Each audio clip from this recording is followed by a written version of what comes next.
তো তাইলে বাকি আমলগুলো সেগুলো বুঝাই দিতে হবে না? তো সেগুলোর কি হালাত? ওযু, নামাজ, জিকির, তেলাওয়াত, পাক নাফাক, হালাল হারাম, জায়েজ না জায়েজ, সুন্নাত মুস্তাহাব, ফরজ ওয়াজিব, এগুলো কই? এগুলো কোথায়? এগুলো বুঝাই দিতে হবে না? আল্লাহ আমাদেরকে বুঝ দান করে।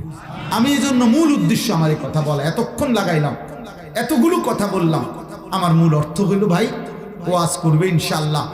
আমার পরবর্তী বুজুর্গ ওলামারা ওনারাই ওয়াজ করবে, আমি শুধু ওয়াজের ভূমিকা বললাম। এতগুলো কথা আমার এগুলা ওয়াজ না, মানে ভূমিকা। অর্থাৎ আমি ওয়াজটার এই কথা বললাম যে জুমার নামাজের বয়ান, মাহফিলের বয়ান, আল্লাহ ওয়ালাদের বয়ান, আখিরাতের আশায় শুনুন, দিল যেন নড়ে, কলিজা যেন জাগে, বিবেক যেন জাগে, জাহান্নাম থেকে বাঁচার যেন ভয় আসে, আখিরাতের স্বপ্ন যেন জাগে। আমরা মুসলমান, আমার কিশোর, আমার যুবক ভাই, 30 বছরের নিচে যাদের বয়স, ভাইয়া তোমরা নতুন করে ভাবো, তোমরা নতুন করে ভাবো। ইনশাআল্লাহ তোমাদেরকে দিয়ে অনেক কাজ হবে। তোমরা ভাবো, ইসলামের জন্য ভাবো, আরেকবার ঘুরে দাঁড়াও, তুমি পারবা ইনশাআল্লাহ। আগামী দিনের পৃথিবী তোমার হাতে গড়বে ইনশাআল্লাহ। নষ্ট হয়েও না। এই নারী দেখতে দেখতে, ছবি দেখতে দেখতে দোস্ত শেষ করো। একটা নারী ছবি, মোবাইলের অস্থির দৃশ্য, আব্বা এটুকুর জন্য, এটা লজ্জাস্থানের চাহিদা, এটা পেশাবের রাস্তার চাহিদা, এতটুকুর জন্য বাবা এমন সুন্দর রাত হায়াত শেষ করে দিও। এটা বোকামি ছাড়ার কিছু, এটা এমনি পূরণ হয়।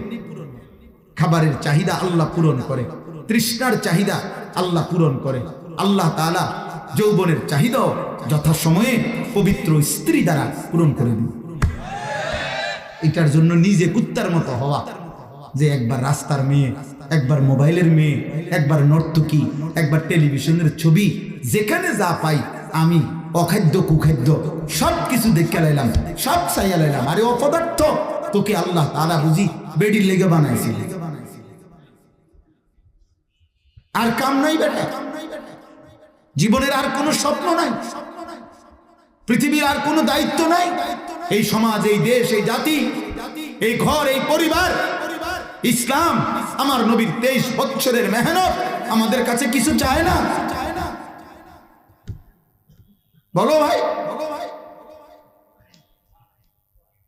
এই জন্য আমি অনুরোধ করছি, আমরা